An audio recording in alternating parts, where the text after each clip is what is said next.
was born in Manchester from a normal family, mum and dad, little sister, and I always loved sport. I always loved physical activity.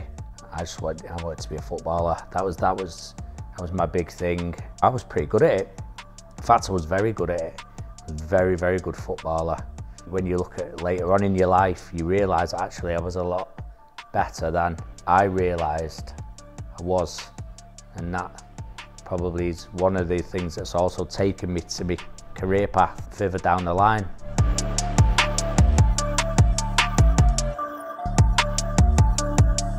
I was always into combat sports as well. Combat sport kept me out of trouble. You know, my pathway in boxing came a bit later in my life. You have a conscious awareness of things, but don't always want to admit it. What was holding me back was me.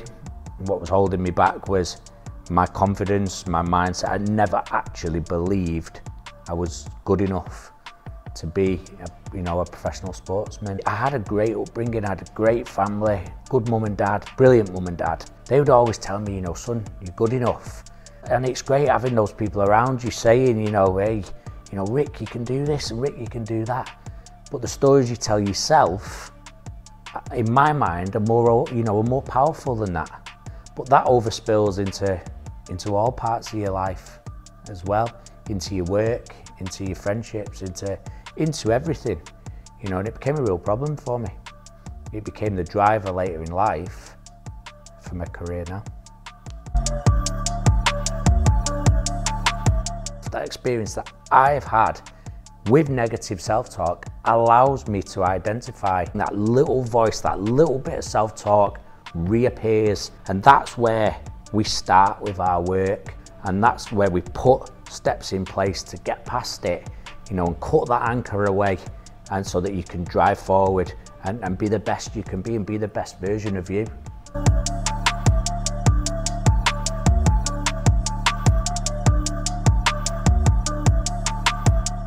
There's nobody that faces more pressure than a combat athlete. Walking towards that combat arena, it's just you versus your opponent. The work's been done, and the self-talk at that moment in time is absolutely crucial.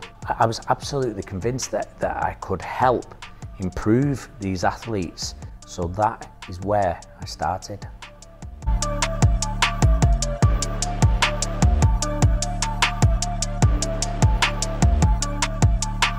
There's this viewpoint that combat athletes are almost superhuman, and of course in many ways they are. I mean, the physical training, the demands that they place on themselves, training camp is absolutely relentless. Day in, day out, twice a day, 3 times a day they're training.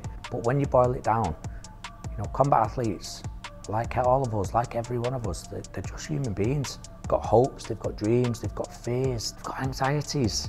Got that voice, that talk, that negative self-talk in their head. Unlike other sports, if you lose a boxing match, if you lose a fight, then that may be your one and only chance.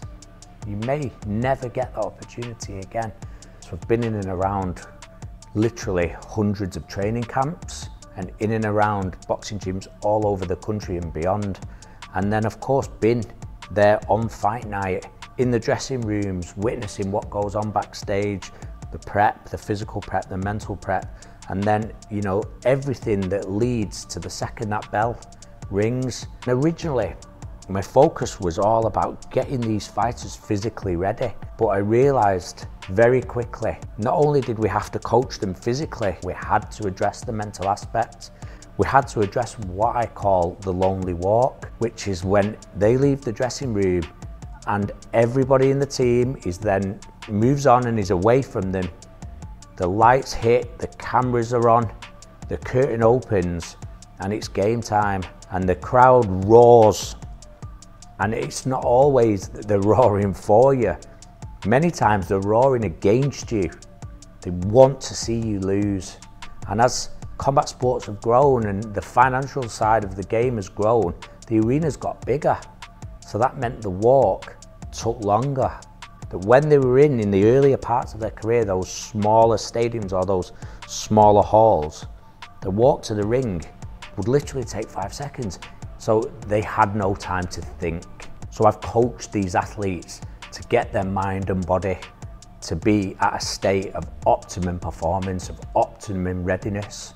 Now, of course, life will always provide challenges that we don't expect, that we don't see coming, and the combat environment is the best example of that, because the unexpected happens and we have got to be able to physically and mentally change our game plan, to do different things, to try different things, but most importantly, to keep calm and to control that natural default to panic. And I've coached these guys my methods so that when the unexpected happens, they know how to deal with it. It becomes totally familiar to them.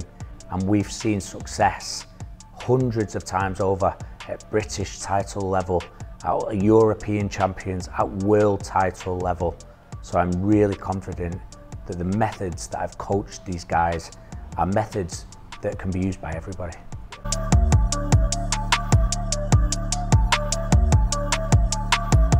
The methods I've coached my athletes with, they've worked time and time and time again, and it's helped build champions and create winners. And I'm absolutely confident in these methods, and the time has come to take them and spread that message to the wider world, because I know these methods can help absolutely everybody. Not only do they work in a sporting environment, but these principles can help, that small business owner who's at the end of their tether, or they feel like they're at the end of their tether right now. And the principles that I coach can help that person to keep calm and focus on what really, really matters, rather than maybe panicking and getting lost in the vortex of all the challenges of owning a small business.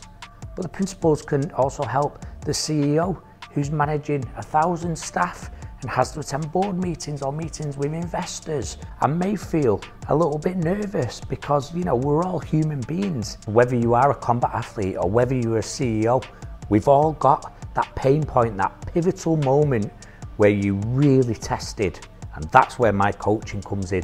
That's where I'll give you the toolkit needed to be the best you can be in that pressure situation. I'm going to give you the best chance of winning. And what I'm seeing in my clients is that not only are they facing the challenges, but they're thriving. And you know what? So am I, and I'm loving it. And I cannot wait to teach more and more people these methods to be the best that they can be.